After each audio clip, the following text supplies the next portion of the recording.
એટલે સુખદેવજી મહારાજ કહે છે કે રાજા, જેની માથે મોત હોય ને એને પરમાત્માનું ભજન સ્મરણ કરવું અને એના ઉપકાર વિચારશો આપણે એટલે ઘણું થશે. ઓહો, આ ઈશ્વરે કેટલું કર્યું, મારી કેપેસિટી 12 મને ભગવાને દીધું છે. એનો ઉપકાર વિચારો ને એટલે આપણને એમ થાય ભગવાન જેટલું ધ્યાન રાખે એટલું બીજું કોણ રાખે. જેને જોને કર્યું હરિએ હેત એવું બીજું કોણ કરે આપણે રે. માત તાત સગા સમેત માયના સ્નેહી ભોળા પણ રે. નિષ્કુળાનંદ સ્વામી કે જે કર્યું હરિએ હેત એવું કોણ કરે આપણે રે. જે ભગવાન સ્વામિનારાયણ આપણી ઉપર હેત કર્યું એવું બીજું હેત કોણ કરે. જે કર્યું હરિએ હેત એવું કોણ કરે આપણે રે. માત તાત સગા સમેત માયના સ્નેહી ભોળા પણ રે. મા બાપ ને હગાવાલા હેત ન કરે એટલું ભગવાન સ્વામિનારાયણે આપણા ઉપર હેત કર્યું. નિષ્કુળાનંદ સ્વામી બોલે, જોને ગર્ભવાસની ત્રાસ ટળે કેમ ટાળી કોઈની રે. તે પણ ટાળીને અવિનાશ ખબર રાખે અન્ન તોયની રે. આ સ્વામિનારાયણ ભગવાન ગર્ભવાસની ત્રાસ ટાળે, જન્મ મરણ ટાળે અને આપણા અન્ન જળની ખબર રાખે. આવો દયાળુ ભગવાન ક્યાં મળે. નિષ્કુળાનંદ સ્વામી આ વાત લખી છો તમે. સ્વામિનારાયણ ભગવાન બધાને એવો ભાવ પ્રેમ આપતા, એવા ભાવથી જમાડતા, એવા ભાવથી રમાડતા. મહારાજ હર પળ માંદા હોય એની ખબર પૂછતા. આ ઉપકાર યાદ કરે એટલે ભગવાનમાં હેત થતું.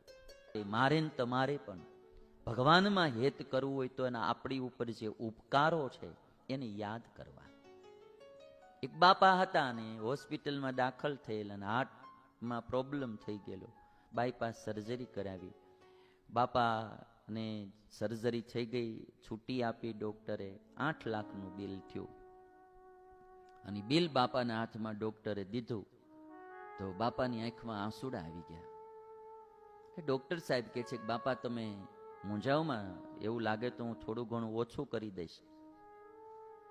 બાપા કહે છે કે સાહેબ એની કોઈ તકલીફ નથી, બિલ તો મારા છોકરા ભરી દેશે, અમે કેપેબલ છીએ, પૈસાની કોઈ કમી નથી. તો પછી તમારી આંખમાં આંસુ કેમ આવી ગયા? બાપા કહે છે કે સાહેબ મને એ વિચાર આવ્યો કે એક બગડેલા હૃદયને રિપેર કરવાના 8 લાખ રૂપિયા થાય તો આ 80 વર્ષ જે ભગવાને મને હૃદય આપ્યું અને ખોટક્યો ન આવવા દીધો, એની કરુણા કેટલી મોટી કહેવાય.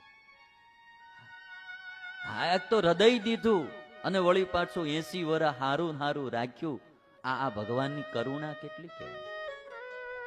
એક એક ચીજ જેને આંખ ન હોય એ માણાને કોક દીક પૂછજો કે માણા કેવો હોય, બિચારાને કેમ ખબર પડે. હાથી કેવો હોય, જે જન્મથી આંધળા હોય, અંધ હોય, એને તમે પૂછજો એને બિચારાને કઈ રીતે દુનિયા જીવવી. હાથી કેવો, ઘોડો કેવો, માણા કેવો, વૃક્ષ કેવું, રોડ રસ્તા ગાડી શું હોય એને કેમ ખબર પડે?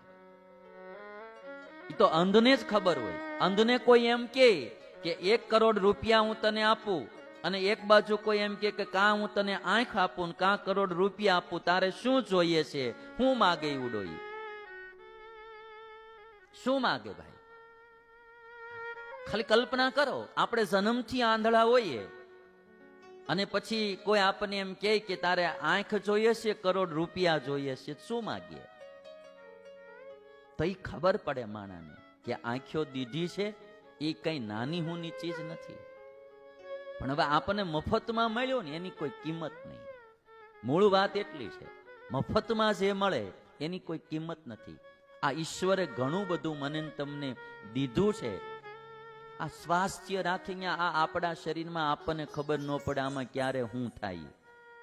લ્યો, શરીર આપણું કહેવાય, આમાં આપણને ખબર નહીં પડે ક્યારે આમાં સીધું 4થા સ્ટેજમાં કેન્સર નીકળે. લ્યો ભાઈ, કાંઈ રે નહીં હાથમાં, કશું જ થાય. મોટા મોટા માણા હોય, કારકિર્દી તરત ખતમ થઈ જાય. ભાઈ શું કરે અહીંયા? કેન્સર આવે, શરીરનું સ્વાસ્થ્ય બગડી જાય, ઘડીકમાં શું થાય કેમ ખબર? એટલે મને તો એવું લાગે કે આ બધી ભગવાનની મેર જ કહેવાય. આમાં બીજું જ આપણા શરીરમાં આપણને શું ખબર પડે? ભાઈ ક્યારે શું થાય કઈ નક્કી નહીં.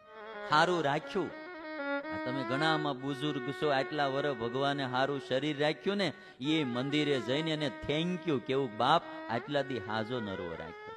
હેત થાય ભગવાનમાં.